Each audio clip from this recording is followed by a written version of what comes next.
Mesdames, Messieurs, bonjour. On ne peut pas parler de la République démocratique du Congo sans parler du Nord Kivu, sans parler des Goma, sans parler des Lituri, bref, sans parler des territoires qui sont occupés par le M23. C'est justement dans ces cadres que le chef de l'État, Félix Antoine Tshisekedi Tshilombo, a eu à tendre sa main à son homologue Paul Kagame, lui disant « Écoutez, toi et tes troupes, vous devez quitter la République démocratique du Congo ».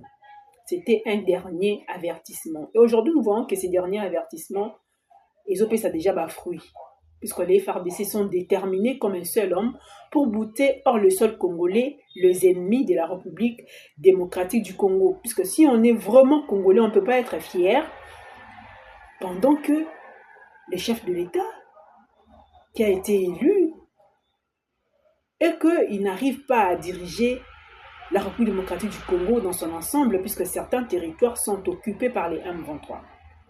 Et alors, FARDC, ça derrière chef de l'État, pour n'a bouter hors le sol congolais, M23 na AFC Yananga. Les lots déjà, attaque et zaka kako se multiplier.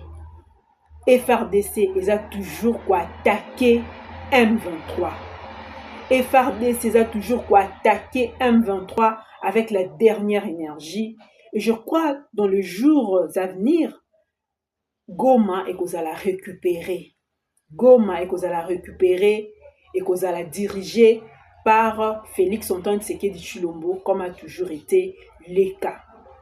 Mais ce qui fait mal, c'est quoi? C'est que les Congolais eux-mêmes n'arrivent pas à admettre que ce sont les Rwandais, c'est les M23, qui continue à s'aimer terreur et désolation à Goma. On a suivi José Makila, on lui pose la question de savoir qui sont à la cause, qui sont à la base de l'insécurité à l'est de la RDC. Il n'arrive même pas à dire un mot, il n'arrive même pas à dire que c'est le Rwanda, il n'arrive même pas à dire que ce sont le M23, mais eux ils disent que non, ce sont les Congolais eux-mêmes qui revendiquent. Or, ce n'est pas le cas.